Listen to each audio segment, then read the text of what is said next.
नमस्कार दोस्तों, आप सबका स्वागत है। क्लास 10 सोशल साइंस का इम्पोर्टेंट ऑब्जेक्टिव प्रश्न। यह सभी प्रश्न बिहार बोर्ड मैट्रिक फाइनल परीक्षा 2022 में पूछे गए हैं। तो आइए पहला प्रश्न यानी 2 नंबर देखिए।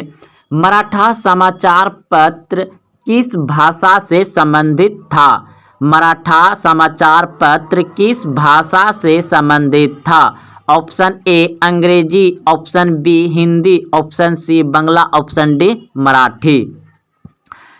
तो मराठा समाचार पत्र अंग्रेजी भाषा से संबंधित था। ऑप्शन नंबर ए सही है, अंग्रेजी भाषा।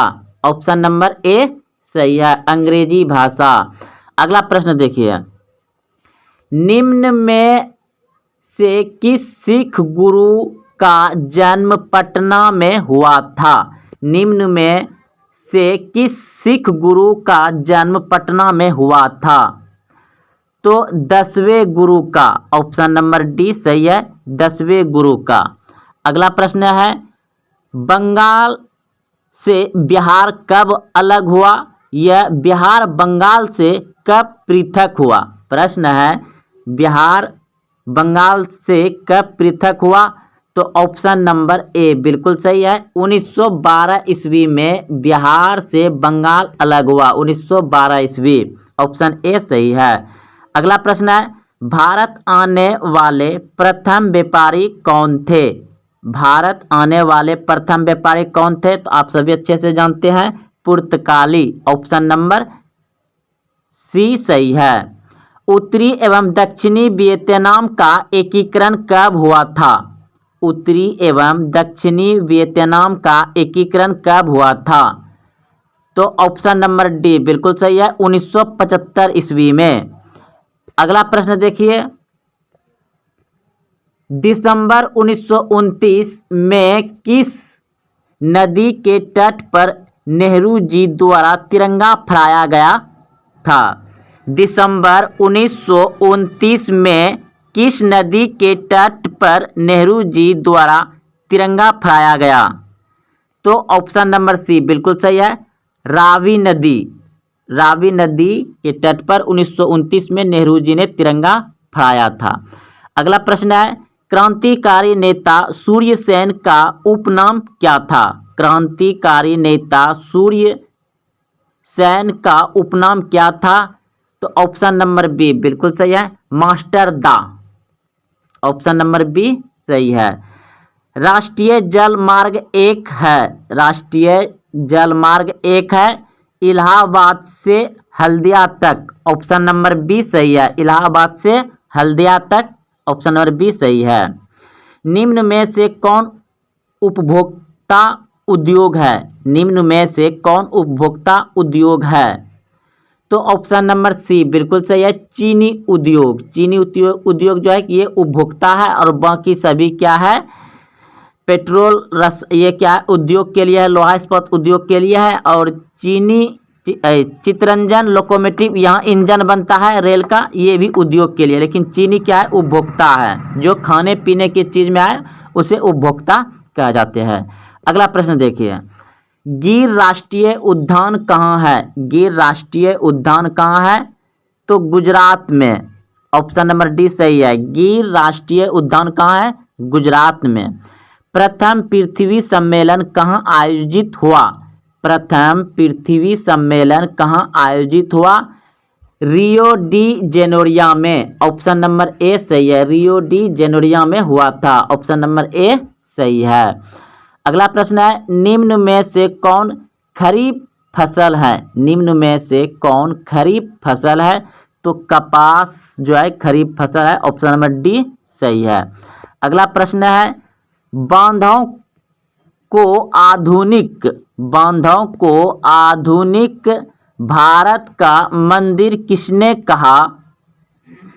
बांधों को आधुनिक भारत का मंदिर किसने कहा? तो ऑप्शन नंबर बी बिल्कुल सही है, पंडित नेहरू ने। पंडित नेहरू ने कहा था बांधों को कि यह आधुनिक भारत का मंदिर है। अगला प्रश्न देखिए। प्रश्न है, मरुस्थलीय मृदा कहाँ मिलती है? मरुस्थलीय मृदा यानी मरुस्थलीय मिट्टी कहाँ मिलती है? तो राजस्थान में।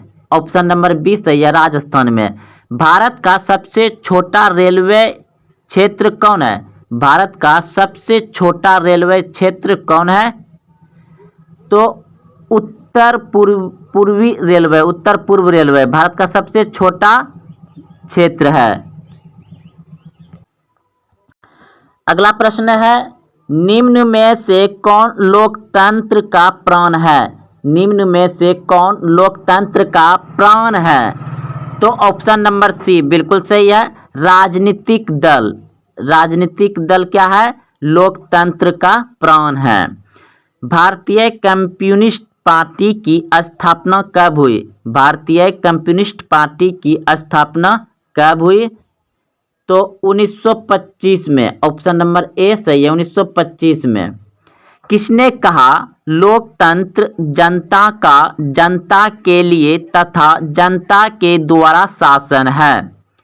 किसने कहा लोकतंत्र जनता का जनता के लिए तथा जनता के द्वारा शासन है? तो अब्राहम लिंकन ने कहा था। अब्राहम लिंकन ने कहा था लोकतंत्र जनता का जनता के लिए तथा जनता के द्वारा शासन है। अगला प्रश्न है, भारत में कौन शासन प्रणाली है? भारत में कौन शासन प्रणाली है? तो ऑप्शन नंबर डी बिल्कुल सही है, संसदीय व्यवस्था है। भारत में कौन शासन प्रणाली है? संसदीय व्यवस्था। भारत में वोट देने के लिए न्यूनतम आयु क्या है? भारत में वोट यानी मत अधिकार देने के लिए न्यूनतम आयु है 18 वर्ष। ऑप्शन नंबर बी सही है, 18 वर्ष। अगला प्रश्न है, लोकतंत्र की सफलता की चुनौती है। लोकतंत्र की सफलता की चुनौती है इनमें सभी। ऑप्शन नंबर डी सही है, इनमें सभी। अगला प्रश्न देखिए, प्रश्न है, भारत में राष्ट्रीय आपदाकाल की घोषणा कब हुई थी? भारत में राष्ट्रीय आपदाकाल की घोषणा कब हुई थी? तो 1975 में। ऑप्शन नंबर ए सही है, 1975 में हुआ था। ऑप्शन नंबर ए सही है। सुनामी प्रभावित क्षेत्र में मकानों का निर्माण कहाँ करना चाहिए? सुनामी प्रभावित क्षेत्र में मकानों का निर्माण कहाँ करना चाहिए? तो समुद्र तट से दूर। ऑप्शन नंबर बी सही है। समाजवादी अर्थव्यवस्था का गुण है। समाजवादी अर्थव्यवस्था का गुण है। तो ऑप्शन नंबर सी बिल्कुल सही है, सामाजिक कल्याण। सामाजिक कल्याण। ऑप्शन नंबर सी, समाजवादी अर्थव्यवस्था का गुण है सामाजिक कल्याण। ऑप्शन सी सही है। विकसित देशों की आय में वृद्धि के लिए किस पद का प्रयोग होता है? विकसित देशों की आय में वृद्धि के लिए किस पद का प्रयोग किया जाता है? तो ऑप्शन नंबर सी बिल्कुल सही है, समावेशी विकास। समावेशी विकास। ऑप्शन नंबर सी सही है। निम्न में से कौन प्लास्टिक मुद्रा है? निम्न में से कौन प्लास्टिक मुद्रा है? तो डेबिट कार्ड या एटीएम। ऑप्शन नंबर सी सही है, डेबिट कार्ड या एटीएम। भारत में सकल घरेलू उत्पादन में किस क्षेत्र का योगदान सर्वाधिक है? तो सेवा क्षेत्र से। सेवा क्षेत्र से भारत को सबसे अधिक अधिक आय में सबसे ज़्यादा जो फायदा होता है वो सेवा क्षेत्र से होता है। छिपी बेरोजगारी पाई जाती है। छिपी बेरोजगारी पाई जाती है। तो ऑप्शन बी बिल्कुल सही है, कृषि क्षेत्र में। ऑप्शन नंबर बी सही है, कृषि क्षेत्र में। रूस की मुद्रा क्या है? रूस की मुद्रा क्या है? ऑप्शन सी बिल्कुल सही है, रूबेल। रूस की मुद्रा क्या है? रूबेल। साख का आधार क्या है? साख का आधार क्या है? विश्वास। ऑप्शन नंबर ए सही है, विश्वास। वस्तुओं और सेवाओं का अपने उपयोग के लिए कौन खरीदता है? वस्तुओं और सेवाओं को अपने उपयोग के लिए कौन खरीदता है? तो ऑप्शन सी बिल्कुल सही है, उपभोक्ता। वायु परिवहन का राष्ट्रीयकरण कब किया गया?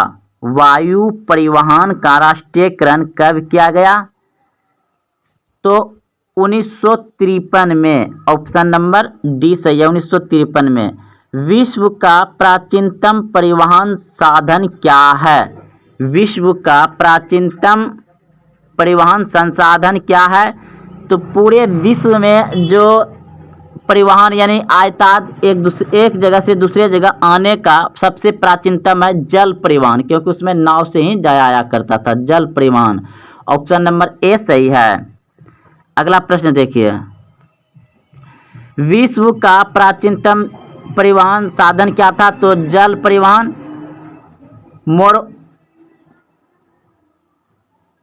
मोरमुगाओ बंदरगाह कहाँ है? तो गोवा में है। ऑप्शन नंबर बी सही है, गोवा में। कंडेला विशेष आर्थिक क्षेत्र कहाँ है? कंडेला विशेष आर्थिक क्षेत्र कहाँ है? गुजरात में। ऑप्शन नंबर डी सही है। प्रश्न है, कहलगांव तापीय विद्युत परियोजना कहाँ है? कहलगांव तापीय विद्युत परियोजना कहाँ है? भागलपुर। ऑप्शन नंबर ए सही है, भागलपुर। जलवेरिन संबंधित था व्यापारियों से। ऑप्शन नंबर बी सही है। जर्मन राइन साम्राज्य का निर्माण प्रश्न था, जर्मन राइन राज्य का निर्माण किसने किया था? जर्मन राइन राज्य का निर्माण किसने किया था? तो 39 का हो जाएगा। ऑप्शन नंबर बी बिल्कुल सही है, नेपोलियन बोनापार्ट ने जर्मन राइन राज्य का निर्माण किया था। वियना सम्मेलन हुआ था। वियना सम्मेलन हुआ था। तो वियना सम्मेलन हुआ था 1815 में। 1815 में। ऑप्शन नंबर ए सही, 1815 में। निम्न में से कौन जीवाश्म ईंधन है? निम्न में से कौन जीवाश्म ईंधन है? तो ऑप्शन नंबर डी, इनमें से सभी जीवाश्म ईंधन है। भारत का प्रथम परमाणु विद्युत गृह कहाँ है? भारत का प्रथम परमाणु विद्युत गृह कहाँ है? तो तारापुर में। ऑप्शन नंबर डी सही है, तारापुर में। तो दोस्तों यह सभी प्रश्न बिहार बोर्ड मैट्रिक फाइनल 2022 में सभी प्रश्न पूछे गए हैं और बिल्कुल ऐसे ही प्रश्न अगले वर्षों में पूछे जाएंगे। अगर आप बिहार बोर्ड मैट्रिक परीक्षा देने जा रहे हैं तो एक दो बार इसे और देखें और सही प्रश्न को अच्छे से याद रखें।